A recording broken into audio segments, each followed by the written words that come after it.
So welcome back to the 8th episode of Hello, It's Better to Talk. And today I'm going to talk about something I honestly never thought I'd talk about before, which is how I went sober over the last year and about writing my memoir and why I did it and what the benefits are. So I hope you'll stay with me to listen to that. Hello, it's better to talk. Hello. My name's Helen Garlick. For 35 years, I was a family lawyer and mediator, but I kept secret what was happening in my own family of origin. Now I know it's time to talk about it.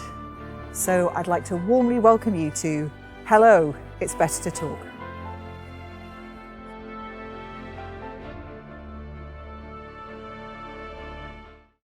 When I was a child, drink was always around. In fact, I've just had the first sober Christmas ever, and I think that's probably my first sober Christmas for around about 52 years, because my parents would often give me little glasses of wine for Christmas, maybe 2 or 3 glasses of wine, even when I was 9, 10. It was always around. I can remember my father asking me thousands of times, would you like a drink? Or what would you like to drink? I cannot remember a time when my father or my mother ever asked me, how do you feel about that? So drink was our way of kind of getting through. It felt quite racy. You know, in the 1970s when my parents were drinking, they were drinking wine, and wine was sort of quite an exotic thing really up in Yorkshire. I remember my dad actually doing silly things sometimes, like there was a new bank manager that came to Doncaster, and he said that he knew a lot about wine, and my father strongly suspected that he didn't. So my father put some Tizer in a decanter and served that as the wine for lunch.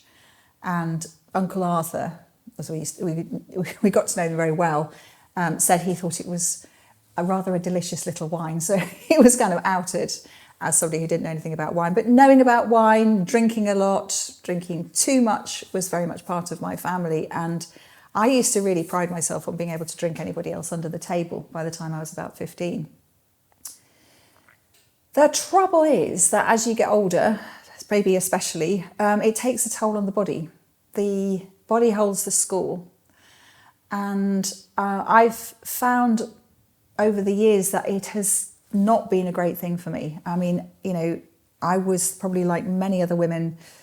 I would have a bottle of wine in the fridge, and I would think I needed a glass of wine in the evenings to kind of get through the evening. But then one glass would turn into 2, 3, 4. I usually only had half a bottle, but sometimes I would have a whole bottle, and that wasn't very great. And so I decided that as I was writing the memoir, things started really coming home to me. One was that my brother was 3 times over the drink driving limit in terms of alcohol in his system when he took his own life. And alcohol has a big link with many suicides. I saw over the years the effect that alcohol had on my dad. He ended up with dementia, and it was vascular dementia that was caused by drinking too much. My mum actually gave up drinking in 2005, so about 12 years before she died.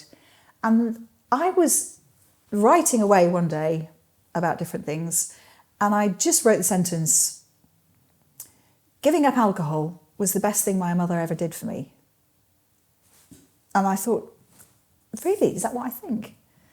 Because sometimes I don't actually know what I think until I write it down, and then I go, so that's what I think. So I thought, actually, yeah, it was a really great thing because she broke the cycle. My grandmother had drunk a lot. She used to drink Anjou Rosé starting at about 10:30 every day, and you knew that between 10:30 and about 3:30 it was not worthwhile contacting her.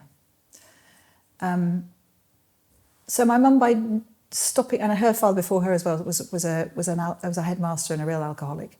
So my mum broke the chain for me, and it took me a while to kind of come around to it. But I thought, okay, so there's David, there's my dad, there's the fact that my mum gave up drinking. Also, there's my brother's best friend, who I've called in the book Nick Kane.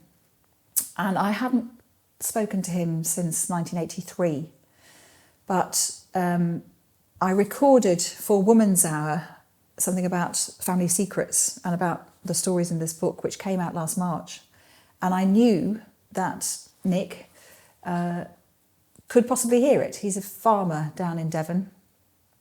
I mean, chances were he probably wouldn't, but what happens if he did and he hadn't heard my voice for years? There was a very special link between him and me, which I'm going to talk about in next week's episode. So I wrote him a letter, found out he was living at the same address, farmers often do, and I wrote him a letter and he called me.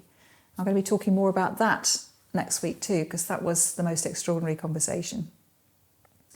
We saved each other's lives back in 1981. It was a very powerful connection. And I was really worrying that, because he was a heavy drinker as well, that he'd be dead in a ditch somewhere, or drunk in a ditch somewhere, or, alcohol would have affected him really badly. And he told me something which made me very happy. He told me that he'd given up drinking 15 years ago.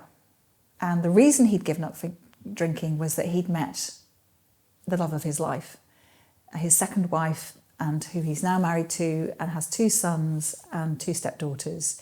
And it made me so happy to know that he was really happy, but also made me really kind of went ding in my mind to think, okay, he also gave up drinking, and why are you drinking? So there's a great friend of mine called Barbara Mills, who's a QC and a mediator and a judge, an amazing woman, and she doesn't drink. I was finding more and more people in my circle weren't drinking.